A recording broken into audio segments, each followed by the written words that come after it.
This is your boy Shaver Speaks. Let's get right into it, guys. For those that are new to my channel, make sure you guys hit the like button and the subscribe button.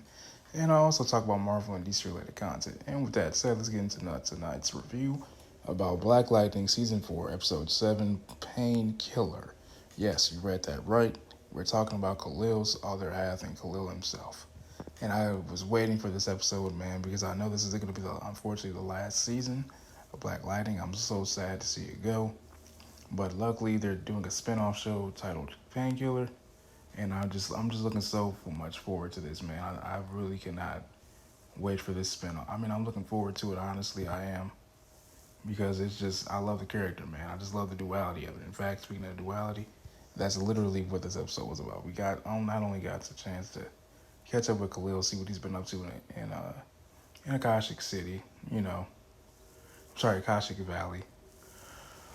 But we get to see just how far him and Painkiller have gotten along. I mean, they're still working out their issues, of course, but it's a lot more docile. It's a lot more smooth, like hair grease. You know what I'm saying? Murray's, the light kind. You know what I'm saying? It was a lot like the thick original kind, but it's more light. You know what I'm saying? So, in this episode, we learn of a new protagonist. Antagonist. I mean, her name is Maya. She runs a crypto, as my boy Philic. Philic says she cryptojacks people's brains. This is the part of the brain where that it controls a person is essentially, but leaves the other part that's like in a not non-functioning, but more like a non-logical area, I guess. The one meditative side of the brain. So basically, essentially, Maya utilizes a technology similar to what Odell used to create Painkiller. However, and Khalil has this idea that maybe he can use this technology to, free both himself and Painkiller.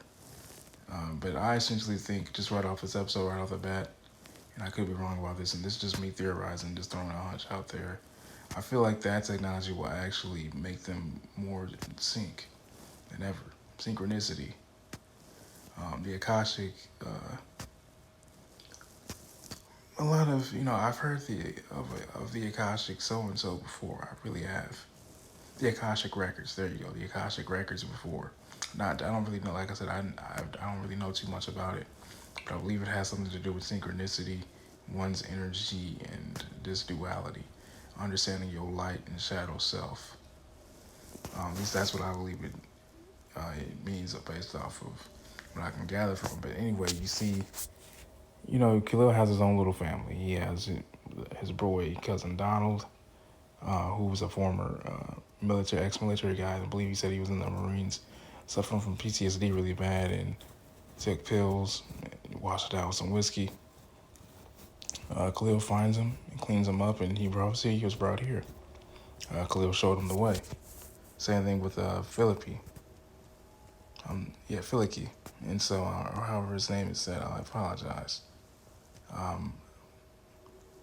His Philippi's Connect, Woe Man, is a lifelong interest. And mind you, Philippi actually is former ASA.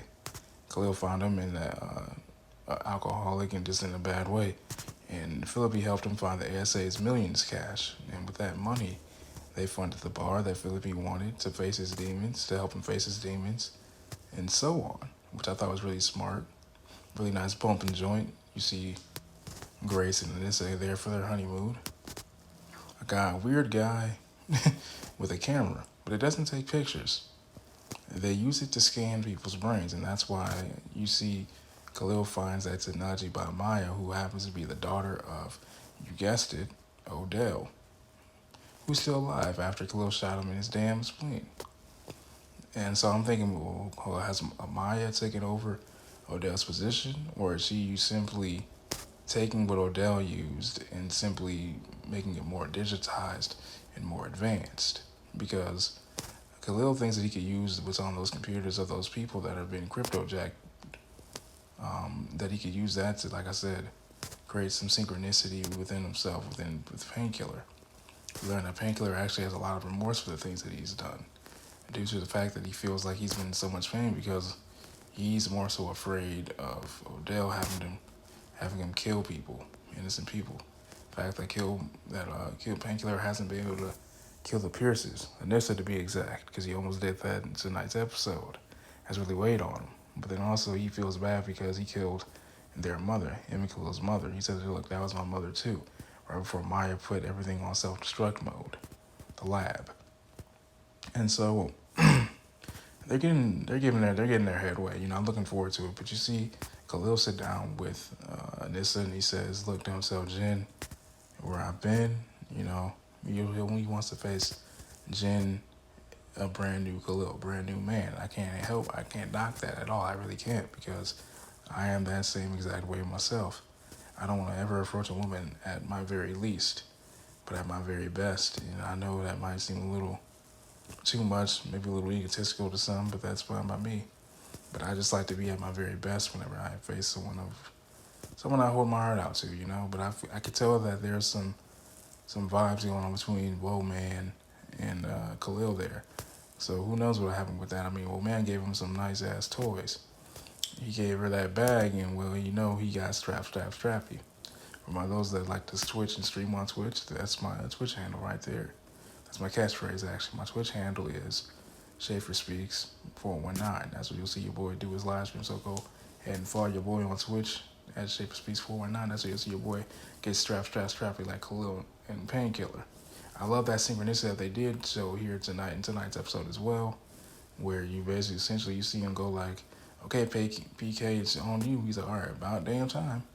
And it's on him popping. But I don't think they should have changed his voice, though, to differentiate those two. I think they should have just simply kept, you know, Khalil's voice, Jordan Calloway's voice for both characters. Because I feel like them just deepening Painkiller's voice is a little odd, in my opinion. But I really enjoyed this episode overall. I look forward to seeing what happens. Peace and love, y'all.